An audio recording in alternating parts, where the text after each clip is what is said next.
अस्सलाम वालेकुम वर्स, मेरा नाम है अब्दुल गफ़ार और आप देख रहे हैं Abdul Ghaffar Landa market YouTube official. एक और नई वीडियो के साथ हाजिर हुआ। मर्दाना ट्वीट कोट के बंडल के हवाले से माल माशाल्लाह से कलरफुल माल है, बिल्कुल फ़्रेश क्वालिटी में। ये देख रहे हो किस तरह कलरफुल माल है। मर्दाना ट्वीट कोट ही मिलेगा इस बंडल के अंदर। ये 55 किलो में जो है ना बंडल हमारे पास मौजूद है। 55 किलो में बंडल आया हुआ है।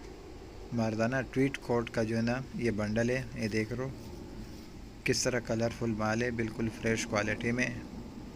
55 किलो का जो है ना ये बंडल है और मर्दाना ट्वीट कोट का बंडल है। माल देख रहे हो किस तरह साफ़ सुथरा माल है, कलरफुल माल है, बिल्कुल फ़्रेश क्वालिटी में। देख रहे हो कलरफुल माल है और बिल्कुल साफ़ सुथरा माल है। मर्दाना ट्वीट कोट का बंडल है ये। लंदन का जो है ना ये डायरेक्ट है। 55 किलो का बंडल है और इसके पीसों को जो है ना टैग भी लगे हुए हैं। ये देख रहे हो किस तरह कलरफुल माल है, देख रहे हो चमक वाला माल है। मर्दाना ट्वीट कोट का बंडल है। MWT लिखा हुआ है इसके ऊपर, देख रहे हो MWT लिखा हुआ है, देख रहे हो मर्दाना विंटर ट्वीट लिखा हुआ है इसके ऊपर। 55 किलो का बंडल है, कलरफुल माल है, बिल्कुल फ्रेश क्वालिटी में। मर्दाना ट्वीट कोट का बंडल है।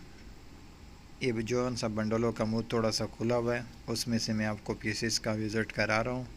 55 किलो में बंडल है और पीसों को जो है ना टैग लगे हुए हैं। देख रहे हो इसमें से एक पीस निकाल के आपको दिखा रहा हूँ। ये देख रहे हो किस तरह साफ़ सुथरा माल है, चमक वाला माल है। ये देख रहे हो इस तरह इनके पीसों को जो है ना टैग भी लगे होंगे। देख रहे हो इस तरह लिखा हुआ है, देख रहे हो MTG लिखा हुआ है। देख रहे हो मर्दाना ट्वीट कोट का बंडल है ये। देख रहे हो इस तरह टैग लगे हुए, देख रहे हो इस तरह टैग वाला माल है। देख रहे हो इसको टैग लगा हुआ है, देख रहे हो ब्रांडेड दाना है। देख रहे हो ये देख रहे हो चेडर, ये ब्रांडेड दाना है, काफ़ी महंगा दाना है। ट्वीट कोट का ब्रांडेड दाना है, लंदन का जो है ना डायरेक्ट है। और मर्दाना ट्वीट कोट का बंडल है। इस तरह जो है ना हर पीस को टैग लगे हुए होंगे। टैग वाला माल है, मर्दाना ट्वीट कोट का बंडल है, लंदन का डायरेक्ट 55 किलो का।